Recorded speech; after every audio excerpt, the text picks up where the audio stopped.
how do I stay motivated in business and motivated to actually pursue higher goals?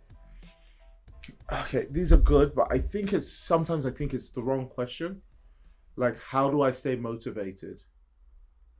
Like, if you ask someone, do you always feel motivated about raising your children? The answer is no. Do I feel committed to them? The answer is yes. So I don't know if it's motivated or how do you say committed to something. It's the same with, I guess it's the same with your business. It has to mean something to you.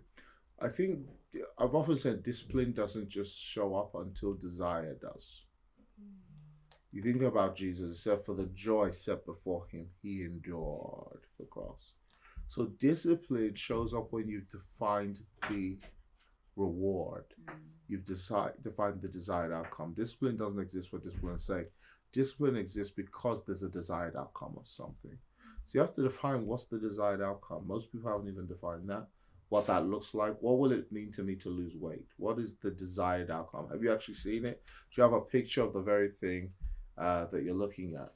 But then I've also discovered most people know exactly how to get the result they want. So this video is useless because most people know exactly the right thing to do. But the problem is the undeveloped mind is an enemy. I'll tell you, your mind constantly lies to you. Constantly. Your mind is constantly telling you, God don't love you, you're not loved, you're this. The mind is a constant liar. Another thing I've discovered about the mind is the mind always goes for the easiest path.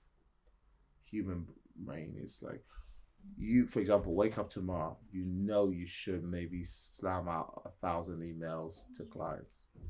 And I go, let's watch a film. Sit down and watch a film. Because the mind is always looking for the path of least resistance. It's looking for comfort. There are some very scary truths I learned about the mind. Another scary truth I learned about the mind is your childhood is controlling your adulthood. If you've got unhealed childhood issues, your adulthood can be actually the management of your childhood. And you could actually be a casualty of an undeveloped childhood.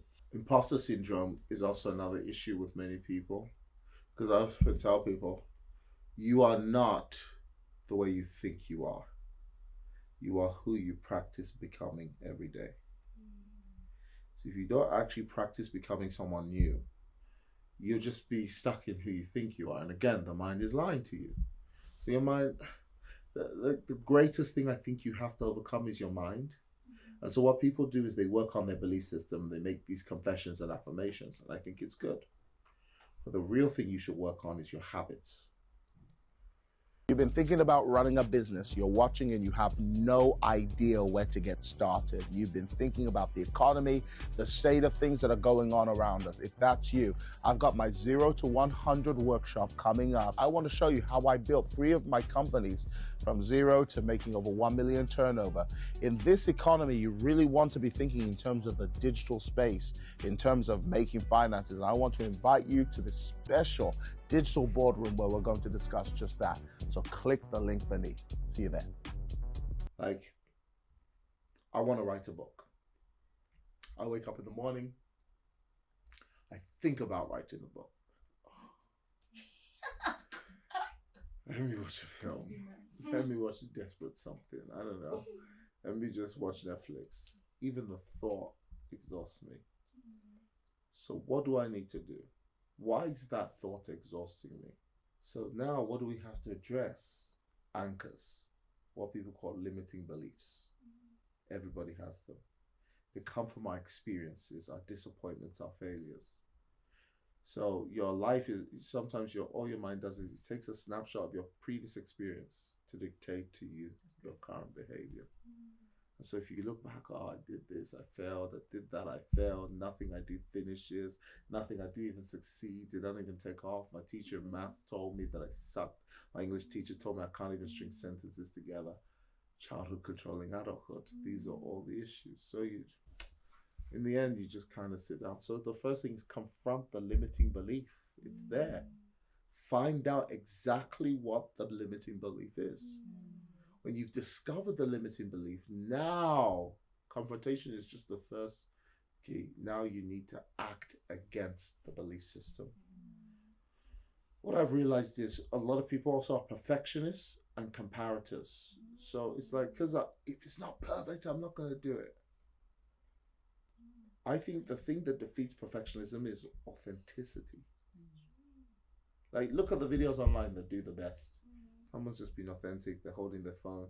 Look at the videos that do the worst. Some 4K, 3,000 pound camera, chop, chop, chop, edit. Yet somebody just sat with their phone in their car. Hey guys, 3 things really upset me. You won't believe these 3 things that got to me. Blah, blah, and they're just talking. But then someone comes on and does some fake thing like, hey, these 3 things are affecting who you are right now. Now, what qualifies me to answer this question is I'm a 3-year doctor with, I don't know. It's like, oh, come on. Who talks like that? Sometimes you just skip ahead or you press that *2 thing just so it can hurry up and get to the point. Because now you at least need the information, but the hook really annoyed you. So you've got, I think it's authenticity beats perfectionism. And if you say it's writing a book, write something authentic. Because I tell you, even if you think you're dyslexic, thank God, write to the dyslexic audience.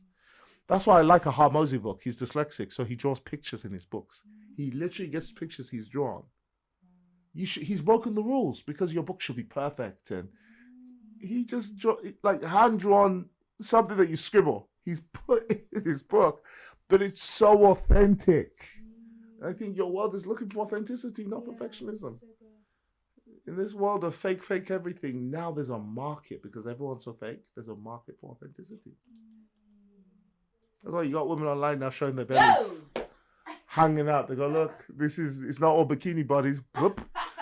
And they go, you're so brave. I was like, this is so brave. Because the world is now looking for authenticity. But I think it's about creating authenticity. I think our world is craving authentic. And when you're authentic, now be consistent. You see? So do your business authentically as you. That's the unique difference. You're the difference. You're the number one difference. You're the number one USP. No one does it like you. So be you.